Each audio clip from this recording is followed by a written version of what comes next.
Tes radar KTM sekaligus MotoGP legend Dani Pedrosa meyakini bahwa Marc Marquez bisa mencapai 100 kemenangan sepanjang karirnya di Grand Prix. Hal ini ia katakan setelah menyaksikan dominasi pembalap Ducati Lenovo Team tersebut di MotoGP Argentina 2025. Berkat kemenangan ini, Marquez sukses menyamai rekor 90 kemenangan milik Angelnya itu.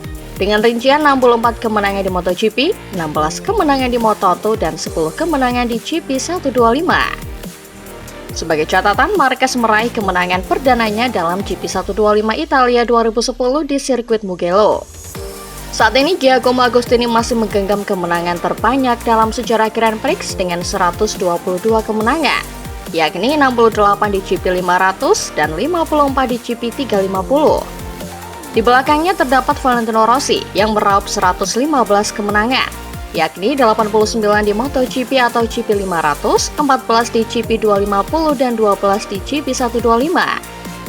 Pedrosa mengaku sangat terkesan atas pencapaian Marquez menyamai rekor Nieto.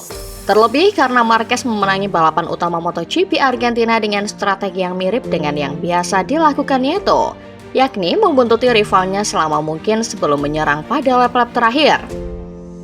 Melihat kondisi Marquez di Thailand dan Argentina, Pedrosa pun yakin 8 kali juara dunia itu bisa menembus angka 3 digit dalam mengoleksi kemenangannya.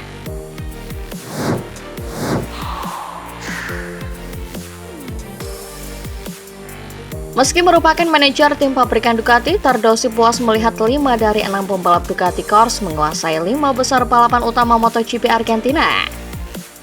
Seperti yang diketahui, balapan itu dimenangi oleh Marc Marquez, diikuti Alex Marquez, Franco Morbidelli, Pecco Bagnaia, dan Fabio Di Giannantonio. Menurut Tardozzi, ini bukti Ducati memberikan dukungan yang mumpuni kepada tim-tim satelitnya. Kepada Diario AS, Tardozzi juga melontarkan pujian kepada Alex Marquez, yang sempat mempersulit laju kakaknya menuju kemenangan karena memimpin balapan selama 17 lap. Ex-pembalap World SBK ini juga menyatakan Marquez versi baru lebih menakutkan ketimbang Marquez versi lama, yang meraih 8 gelar dunia dengan susah payah dan kerap kecelakaan. Sementara itu, sepanjang 2025, Marquez belum sekalipun kecelakaan tetapi sudah menguasai 2 seri sekaligus dengan mudah. Tardozzi juga mengaku makin takjub pada Marquez setelah rider Spanyol berusia 32 tahun itu berhasil menyamai rekor 90 kemenangan Grand Prix milik Angel Nieto. Namun, pria Italia itu juga yakin ujian yang sesungguhnya belum dihadapi Marquez. Ia yakin pembalapnya itu bakal menghadapi tantangan nyata ketika Pecco Bagnaia kembali menemukan tajinya, serta ketika Jorge Martin pulih dari cedera.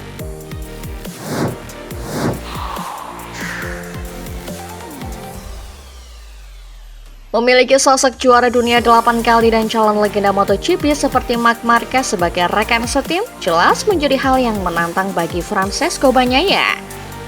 Jika berhasil mengalahkan Marquez dalam persaingan rekan setim, Bagnaia akan menegaskan reputasi sebagai salah satu pembalap terbaik di MotoGP. Hanya saja, angin saat ini bergerak ke sisi garasi Marquez yang justru mampu mengasapinya dalam debut bersama tim pabrikan Borgo Panigale. Marquez mendominasi 2 seri pertama dengan memborong pole position serta kemenangan pada sprint dan balapan utama di GP Thailand dan GP Argentina. Bagi Bagnaia, sosok yang akrab disapa Pecco itu sebenarnya bisa mendapatkan ilmu tambahan tentang gaya balap hingga kebiasaan yang dilakukan rekan setimnya itu. Data telemetri mencatat berbagai informasi penting dari sudut kemiringan hingga kontrol gas dan rem dari pembalap di setiap titik lintasan.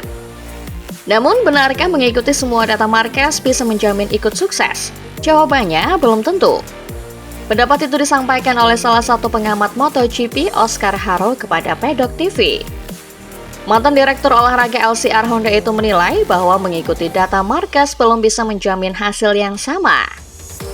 Melihat data rekan setim yang bagus memang bisa jadi salah satu pertimbangan dalam membuat keputusan. Namun, Bagnaia juga tidak boleh melupakan caranya sendiri dalam membangun kecepatan. Haro pun mengambil catatan dari keinginan Bagnaia untuk kembali menggunakan motor Ducati Desmos edisi GP24 dari musim lalu karena masih asing dengan Desmos edisi GP25. Soal sejarah Marquez dengan rekan-rekan setimnya, Haro menyebut hampir semua rekan setim si semut dari Cervera kesulitan kalau menjadikan datanya sebagai acuan. Itu terjadi pada Dani Pedrosa, pada Alex Marquez, lalu Cal Crutchlow, juga dengan Stefan Bradl hingga Pol Espargaro. Semua pembalap itu adalah mantan rekan satu tim Marquez. Mereka berusaha melakukan yang sama seperti Marquez, tapi pada akhirnya mereka gagal. Keinginan banyaknya untuk menggunakan motor Ducati Desmos edisi GP24 tidak terlepas dari kepercayaan diri yang dimiliki dengannya. Meski cuma menjadi runner-up kejuaraan, murid Valentino Rossi itu sulit dihentikan dengan memenangi 11 balapan utama dari 20 seri. Para pembalap tim satelit Ducati yang kebagian motor GP24 pun tampil kuat musim ini. Alex Marquez dan Franco Morbidelli bahkan finish di depan Bagnaia pada balapan terakhir di Argentina. Bagnaia beruntung karena Ducati tidak melakukan pembaruan pada mesin untuk motor baru mereka musim ini. Pasalnya, nyawa dari si kuda besi itu menjadi komponen yang tidak bisa digantikan saat musim kejuaraan berlangsung.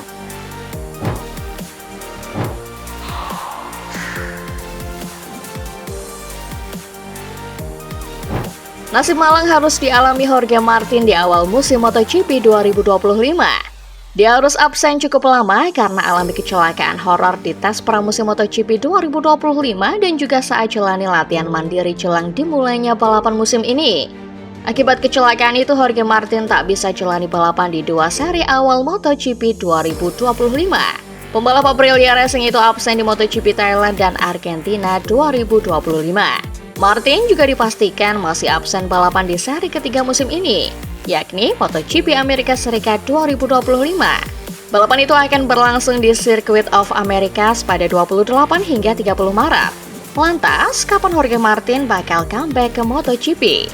Martin mengatakan bahwa dirinya menargetkan bisa comeback balapan di MotoGP Qatar 2025. MotoGP Qatar 2025 sendiri akan jadi seri keempat musim ini. Balapan itu tepatnya akan dihelat di sirkuit Losail Qatar pada 13 April 2025. Tetapi tentu saja comeback Jorge Martin akan bergantung pada kondisi tubuhnya. Tak ayal dia memastikan kini fokus sepenuhnya menyembuhkan cedera.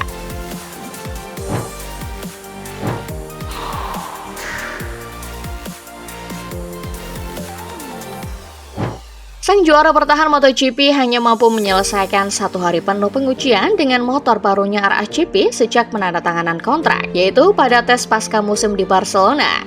Pada tes di Sepang, ia mengalami cedera pada hari pertama setelah 13 lap. Saat bersiap untuk comeback menjelang Grand Prix pertama musim 2025, ia kembali mengalami cedera dalam kecelakaan saat latihan. Dengan demikian, pembalap Spanyol itu telah melewatkan putaran di Thailand dan Argentina. Juga tidak akan tampil di Austin dan masih harus dilihat apakah dia bisa tampil di GP Qatar. Bagaimanapun, jelas bahwa persiapan Martin tidak ideal, yang akhirnya membuat pabrikan yang berbasis di Nuala mempresentasikan ide ini kepada seluruh tim, sehingga pembalap San Sebastian de los Reyes dapat memperoleh keuntungan. Bukan hanya Martin, pembalap dengan cedera serupa mengalami kesulitan besar ketika comeback karena kurang ritme. Tak jarang harus mengundurkan diri dari balapan akhir pekan yang bersangkutan. Para pabrikan mempertimbangkan ide tersebut, dan sejauh ini hanya Ducati yang menunjukkan keengganannya. Di Termas dari Honda, David Cardoso mengatakan pada awalnya bahwa mereka sendiri menghadapi masalah yang sama dengan Enea Bastianini, tetapi tidak ada yang memberi Ducati kesempatan untuk uji coba. Namun dia kemudian merevisi kata-katanya. Ia terbuka dengan ide tersebut seandainya diberlakukan di masa depan. Mereka akan menunggu MSME membuat keputusan tentang masalah ini sebelum menilai posisi mereka. Di antara para pembalap, penerimaan tampaknya menjadi nada umum, tetapi ada juga yang tampaknya lebih menentangnya, yakni Jack Miller. Ketika ditanya tanggapannya setelah sprint race MotoGP Argentina, pembalap Australia ini tidak memberikan sambutan yang baik dan menjelaskan sudut pandangnya. MotoGP dan peraturannya sudah seperti ini sejak dulu. Dulu ketika Valentino Rossi mengalami patah kaki di musim 2010 dan Marc Marquez yang absen hampir sepanjang musim 2020, mereka hanya bisa melakukan tes dengan motor World Superbike.